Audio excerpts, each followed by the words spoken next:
Hey, hi everyone. Welcome to my channel Salesforce Gurukula.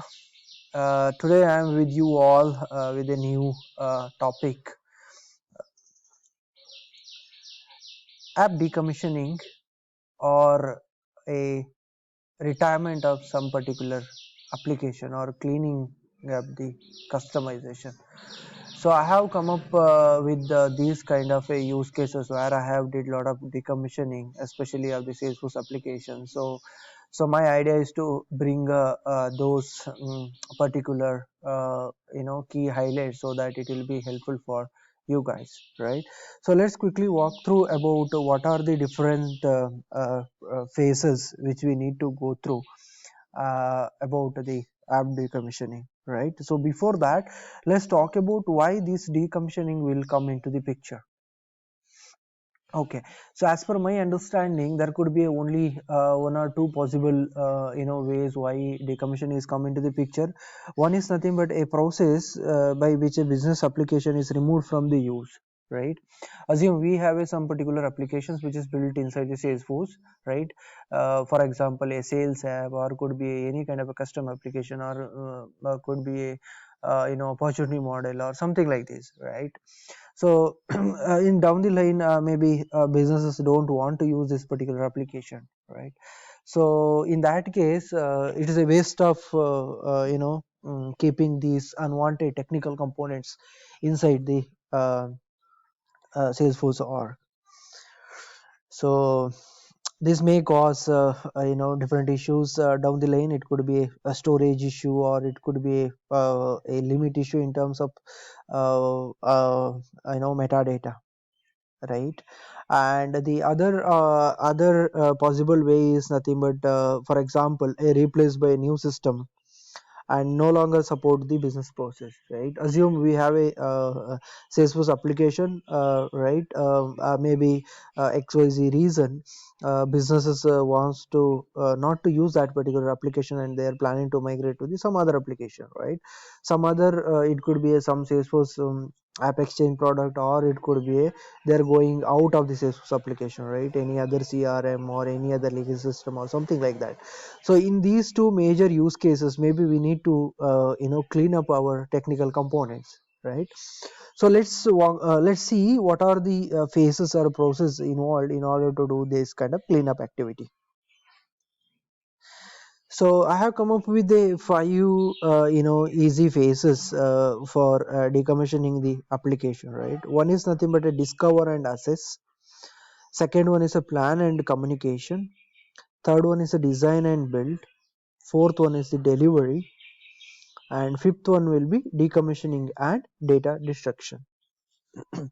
Let's have a detailed understanding about each different phases or a process, right? Let's talk about a discover and assess phase, right? So this is one of the kind of a crucial phase where we are identifying the different application which is getting impacted while doing the decommissioning of a particular application. For example, I have one particular application called app1, right? Assume this app1 is a kind of a centralized application where this particular application is consumed by two more applications, right? For example, application 2 and application 3, right? And in the similar layer, maybe this application may be consumed by another third party legacy applications, which is getting integrated with this particular application. Or it could be any other downstream reporting applications, or it could be any other middleware or ESPs where they are using these application components, right? It could be application objects, or it could be any classes which is getting consumed by APIs or something like that. So so in the discovery or kind of a analysis phase, right? So these are the important elements we need to bring into the picture, right? So once we have enough informations about the dependent applications and other layers of the integrations, now our next step is to prepare the scope of this particular destruction, right? And prepare the a detailed plan and timeline of this particular activity, and in the same time highlight the possible risks, right? The risk could be maybe timelines. Maybe sometimes we can't achieve this particular task within the say 1 month or 2 month or maybe 3 months, because if the number of dependent applications is more, maybe it will consume more time, right? That is the one possible risk. And second possible risk is nothing but a data backup, right?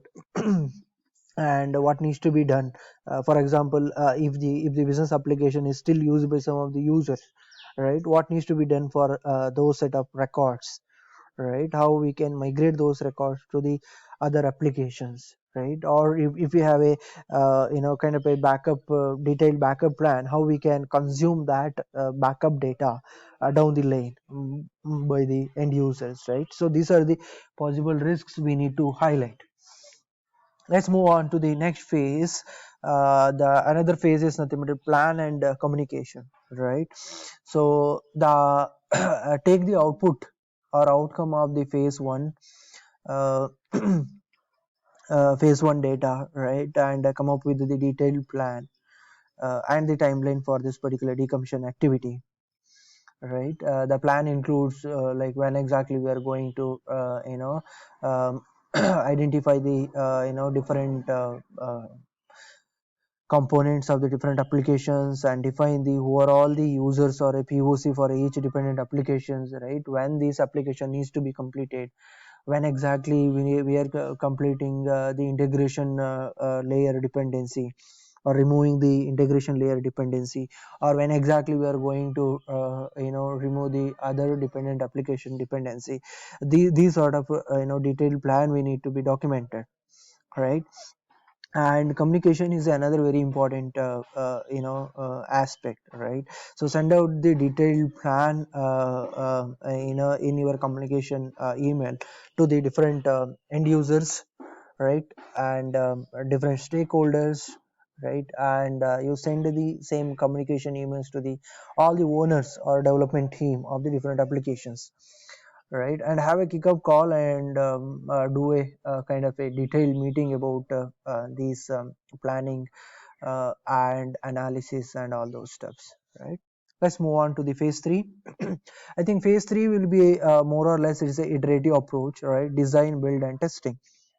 I think in terms of Salesforce, it is a very we need to start with a dev sandbox. You do all these activities in the dev sandbox, right? First of all, identify all the different fees of the components, right? It could be a custom objects or classes, UI layer like Visual Force page or Lightning components or LWC or validation rule, right? All these things we need to identify one by one. So it is a iterative approach, right?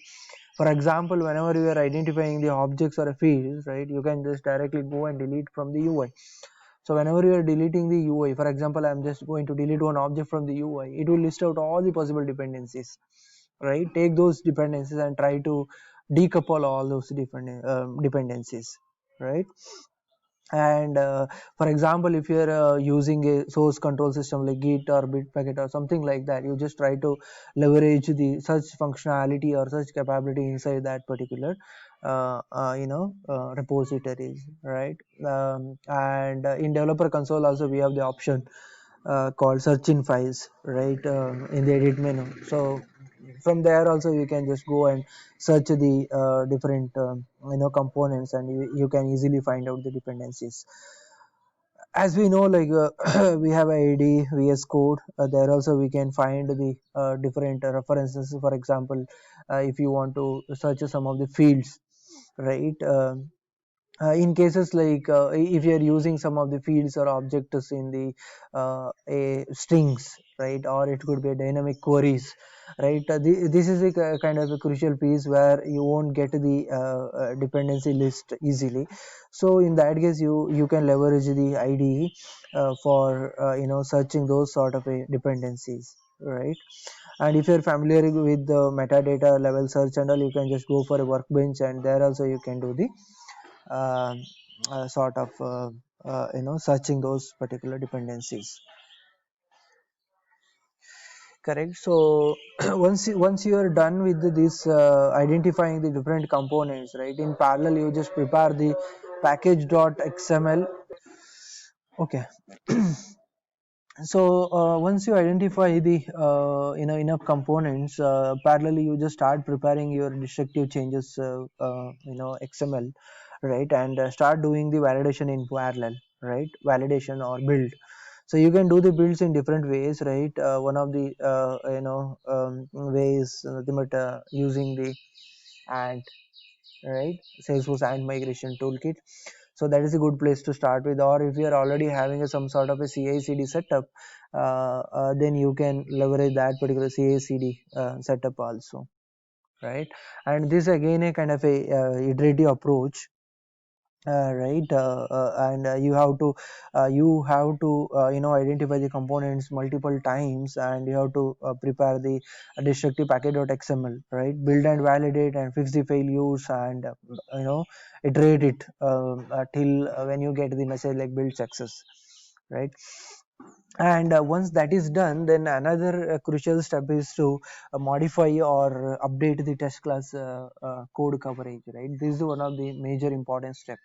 As we we know, we are removing multiple apex classes, or it could be methods, or a lot of dependency we are removing from the test classes. There could be a possibility, right, maybe our code coverage will come down, right. So in this case, I think this is the another crucial steps. Once you done with your destructive job, everything is getting successful, the next step is to increase your code coverage, right.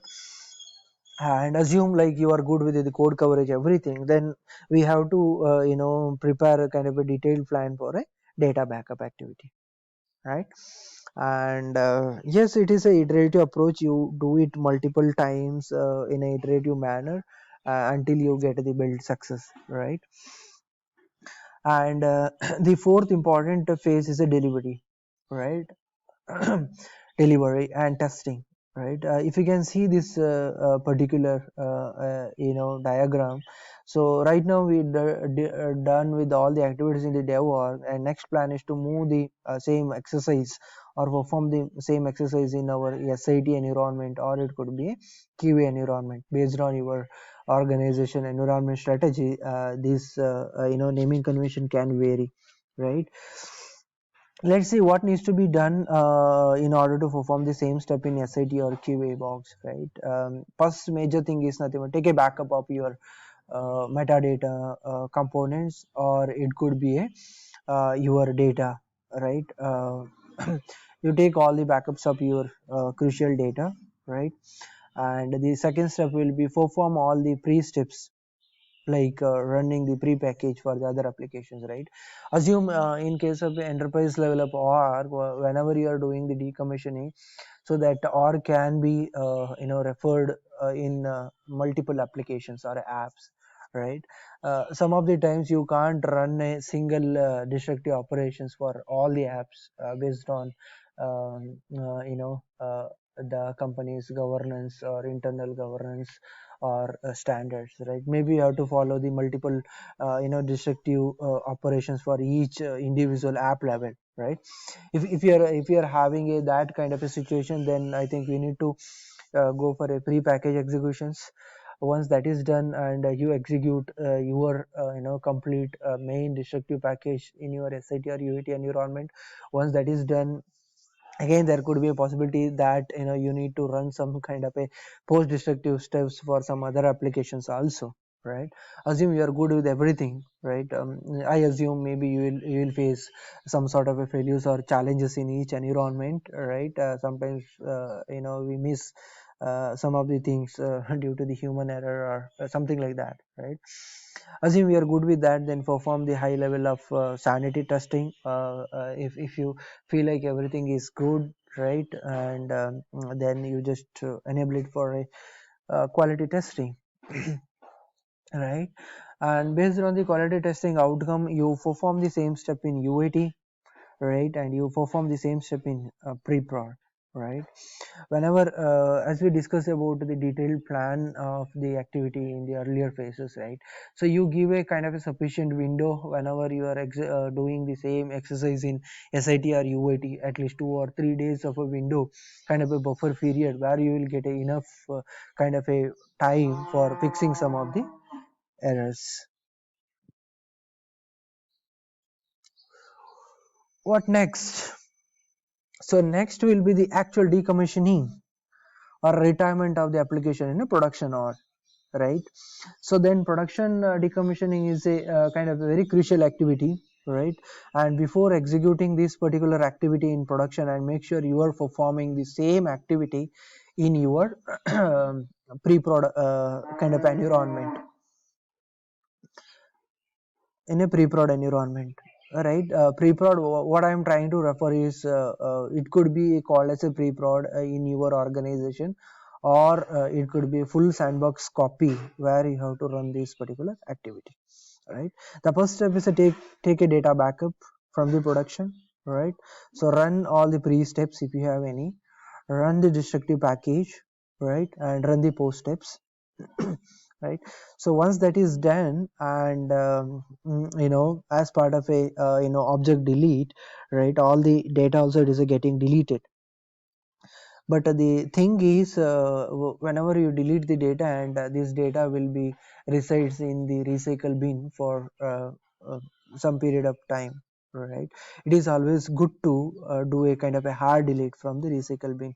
You can do it from the directly going to the recycle bin, and you can empty the recycle bin, or you can use the apex and write some script to do the recycle bin cleanup, or you can go for a API level of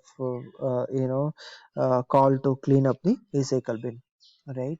So once that is done, like, it is a crucial activity in terms of production. Assume if you are doing a kind of a very heavy application where it is having a lot of data, it is always good to do a kind of hard delete from the recycle bin. Once everything is done, perform the sanity testing, and do the round of a QA testing, and make sure we executed all the necessary steps, and application is behaving as usual for the rest of the applications, right. And I hope, like, we are not breaking anything.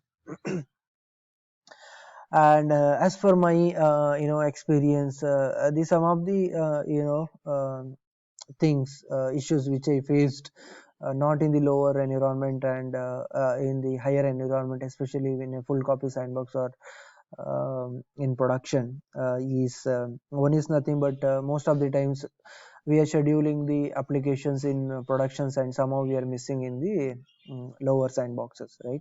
So this is the one place, and we have to make sure we have to delete all the scheduled batches, or something like scheduled jobs from the productions, right. This should be your pre steps and documented. This is the one thing. And second thing is nothing but, like, sometimes we will forget to remove the labels or some of the things from the translation files, right. So this is the another important thing, right. And third important step could be and removing a lot of field level permissions, everything. Like, most of the times we will do it in the org level, but since most of the companies, they are using the source control, right. And this is the important step to clean up the source control repository as well, right. Remove all the files or do everything from your repository, right. And make sure you are removing all the permissions from your permission set files or profiles, right. Basically, you have to do the same cleanup activity in the your repository also. Make sure your repository is up to date with your production code base, right. Okay, what next? If you're following these particular process and phases, I think definitely you will be success without any much issues. Congratulations, you have successfully deleted or removed your apps or technical debts or unwanted components. Cool. Okay, if you're still having the trouble to do all these things, feel free to reach out to me. Here is my email ID, right? Or you can just directly add the comments in the YouTube video, right? Thanks for watching. If you want to hear any kind of a new topics related to the any module, feel free to comment below in the video, or you can directly send an email to my inbox.